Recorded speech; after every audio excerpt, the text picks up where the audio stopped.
ખેડા તાલુકાના ચિત્રાસર ગામના પંચાયતની જમીન પરના દબાણો હટાવવાની માંગણી સાથે ગ્રામજનોએ ધરણા શરૂ કર્યા છે. દબાણ દૂર ન થતાં ગ્રામજનોએ જ્યાં સુધી દબાણ દૂર નહીં થાય ત્યાં સુધી અનાજનો ત્યાગ કરીને આંદોલન કરવાની ચીમકી ઉચ્ચારી છે. ગ્રામજનોના જણાવ્યા અનુસાર દબાણો હટાવવા માટે સરપંચને સૌપ્રથમ 20 ઓગસ્ટના રોજ અને ત્યારબાદ વારંવાર લેખિત તેમજ મૌખિક રજૂઆત કરવામાં આવી હતી. જો કે આ રજૂઆતો છતાં કોઈ કાર્યવાહી થઈ ન હતી. ગ્રામજનોએ આક્ષેપ કર્યા છે કે પંચાયતની જમીન પર દબાણ થયું હોવા છતાં તેને હટાવવામાં આવ્યું નથી. આ કારણે ગામ વિકાસના કામોથી વંચિત રહ્યું છે.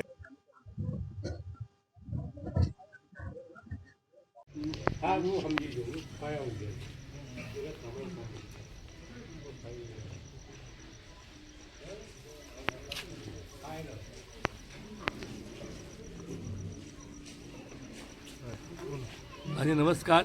આજે અમે સવારના 10 વાગ્યાથી ઉપવાસ પર ઉતર્યા છે. જ્યાં સુધી અમને ન્યાય નહીં મળે ત્યાં સુધી અમે ઉપવાસ ચાલુ રાખવાના છે અને તંત્ર હજુ સુધી કોઈ અમારી તપાસ કરેલ નથી. ગૌતમ શ્રીમાળી, ચિત્રાસર. શું તમારું નામ? મારું નામ ગૌતમભાઈ શ્રીમાળી છે. હું આ ગામનો જાગૃત નાગરિક તરીકે છું અને અત્યારે અમે ધરણા એ માટે ઉતર્યા છીએ કે સરપંચ શ્રી સોનલબેન બળદેવભાઈ પટેલ છે, એ મહિલા સરપંચ છે, એ આ દિન સુધી ગામમાં ક્યારે આવેલા નથી અને દબાણો માટે અરજી આપી છે અમે 8મા મહિના 20 તારીખે. આ જોઈ રહ્યા છે બાજુમાં દબાણ થયું છે, પંચાયતની જગ્યા છે, પંચાયતે નોટિસો આપી છે, કાયદેસર પંચાયતની જગ્યા છે, બાજુ પંચાયતનું સ્ટેન્ડ છે.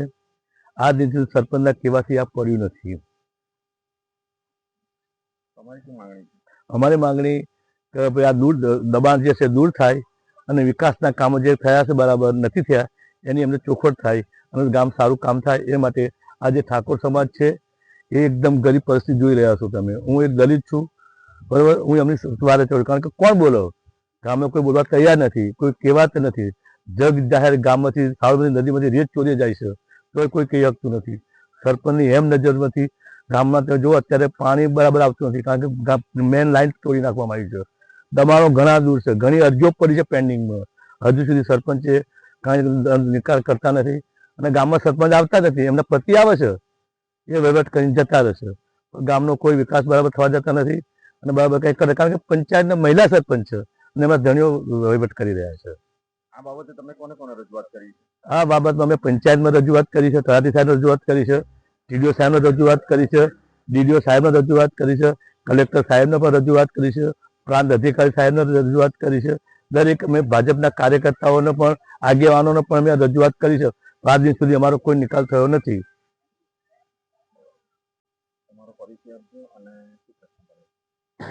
મારું નામ દશરથભાઈ આતાભાઈ સોલંકી. હું ચિત્રાસરનો પૂર્વ સરપંચ છું.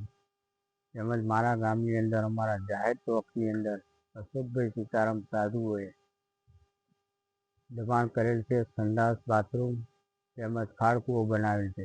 એ પંચાયતને રજૂઆત કરવા છતાં આજ દિન સુધી કોઈ પંચાયત બોડીએ કે સરપંચીએ કોઈ ધ્યાન દોરેલ નથી. હા. શું તમારું નામ? મારું નામ હિંમતભાઈ ભગવતભાઈ ડાભી. શું પ્રશ્ન બને છે? પ્રશ્ન ગામના વિકાસના કામ.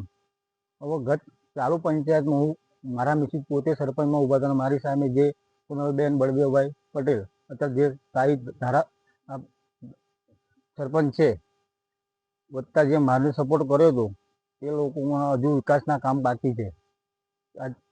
આજ દિન સુધી થયા નથી. પછી જે આપણે તાલુકામાંથી વિકાસના કામ આવે એને પેટા કોન્ટ્રાક્ટ જે બળદેવભાઈ કાનજીભાઈ પરમાર એ પોતે કોન્ટ્રાક્ટર છે, એ પોતે કામ કરે છે, બરાબર. અમે આ મૌખિક મીડી રજૂઆત કરી મારા મોહલ્લામાં મારું ખુદ કામ બાકી છે, મારે બ્લોક પેવર બાકી છે, ગટર બાકી છે. તો એમને એવું કીધું તમે ઓળખાણવાળા છો, તાલુકામાં તમારું ચાલે છે, તમે તાલુકામાંથી ગ્રાન્ટ લખાઈ લાવો, હું તમને કામ કરી આપું. આવી બધી વાયદા કરે છે, કામ મારા બધા અધૂરા જ છે. તમારું નામ અને શું પ્રશ્ન બને છે? મારું નામ જયંતિભાઈ સુરભાઈ ઠાકોર છે અને અમારા વોર્ડમાં પાણીનું ચાલુ હશે, ચકલી લાઈન તૂટી છે, નક્કી કરતા નથી અને પાણી રસ્તા બગડે છે, બધાને આવવા જવા માટે તકલીફ પડે છે ને એવી તકલીફો ઊભી થઈ છે બધી. અત્યારે શાના માટે તમે ધરણા પર બેઠા છો? દબાણ માટેનું, ડાકોર સમાજ માટે. ડાકોર દબાણ કોને કર્યું? મહારાજ, સાધુ મહારાજ. અશોકભાઈ અશોકભાઈ સીતારામ સાધુ. ધીરજભાઈ બુધાભાઈ મકવાણા. શું પ્રશ્ન બન્યો છે? આ રસ્તા બાબતનું છે. દબાણ રસ્તાનું. એટલે દબાણનું શું છે? આ રમેશભાઈ કેશવભાઈ રસ્તો દબાયો, ત્યારે નીકળવાનું હમણાં નીકળી શકાતું નહીં. તો તમારી શું માંગણી છે?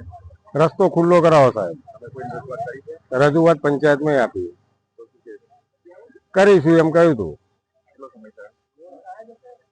7-8 મહિનાથી. શું તમારું નામ? મારું નામ માજી સૈનિક અશોકકુમાર સીતારામ.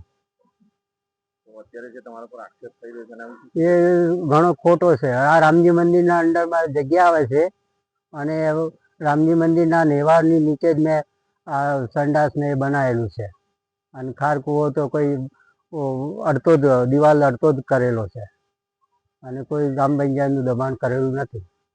ખોટો આક્ષેપ છે. સરપંચ દ્વારા તમને કંઈ કહેવામાં આવ્યું? સરપંચ દ્વારા કહેવામાં આવ્યું છે એ અમે જ્યારે ચડતા હતા ત્યારે આવ્યા હતા તો આખો ઓટલો ચડતો હતો એનો અડધો કરી નાખ્યો હતો.